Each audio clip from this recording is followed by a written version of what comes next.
Subsidi motor listrik berlaku mulai bulan Maret ini. Pemerintah sudah siap gelontorkan 7 juta rupiah per motor dengan kuota 50.000 unit. Dengan demikian, total ada 350 miliar. Ini sungguh penyelewengan yang nyata. Subsidi diberikan untuk orang mampu, bukan orang miskin. Padahal ada 26,4 juta orang di negeri ini yang tak mampu belanja kebutuhan pokok sampai 525.000 per bulan. Tapi yang disubsidi justru orang kaya yang mampu beli motor listrik yang mahal itu. Tragis.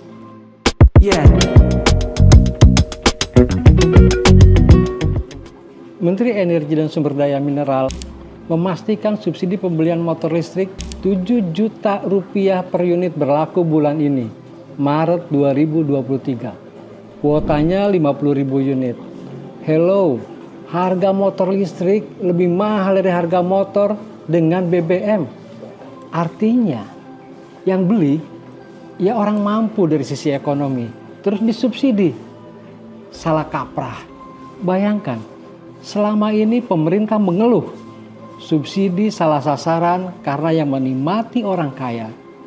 Menurut pemerintah, mereka tak pantas dapat subsidi. Heroik. Bahkan Menteri Keuangan Sri Mulyani juga ngomong begitu. Akhirnya apa? Subsidi terus dikurangi. Premium dihapus, Pertalite mau dibatasi. Tapi kini, terang-terangan orang mampu dapat subsidi. Iya, mereka yang kuasa beli motor listrik yang harganya masih mahal. Tentu bukan motor listrik bekas, tapi baru. Nggak ada kan motor listrik bekas.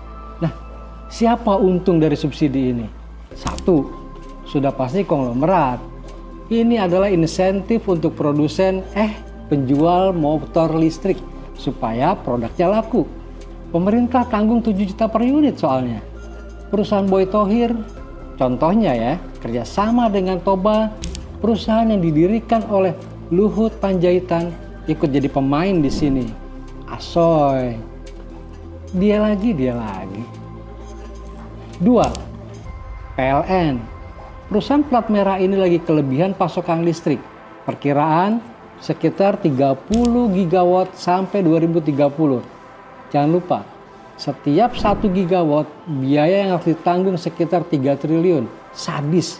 Nah, dengan bikin motor listrik ada subsidi, maka kelebihan pasokan bakal diatasi. Enaknya buat PLN, kalau sampai kelebihan pasokan yang sangat banyak, ya kemungkinan sebenarnya kan bisa salah manajemen, mismanagement. Akhirnya kini rame-rame gotong royong, bahu-membahu membantu PLN. Udah dibantu gitu, udah kebingungan kelebihan pasokan listrik. PLN bayar tentiam Dewan Komisaris dan Direksi gede aja. Buat komisaris nih ya, bonus kinerja tahun buku tahun 2021 jumlahnya 33 miliar untuk 16 orang atau sekitar 1,4 miliar per orang. Ini belum gaji atau honor, tunjangan transportasi, THR, dan fasilitas lain. Direksi dapat berapa? Dapat tentiam sekitar 88 miliar untuk 15 orang. Iya, hampir 6 miliar per orang. Ini belum gaji, tunjangan transportasi, tunjangan perumahan, THR, fasilitas kendaraan, kartu kredit, dan bla bla bla bla. Asoy geboy deh. Ketiga, yang untung ya produsen motor listrik dari luar negeri. Coba tunjukkan, mana produsen motor yang sudah memproduksi motor listrik di sini, di dalam negeri. Mungkin kalau tukang rakit ya ada. Emangnya bikin motor listrik itu bisa pakai lampu Aladin, simsalabim jadi. Jadi sebenarnya mereka lah yang sesungguhnya menikmati subsidi. Kaum tajirun, the have.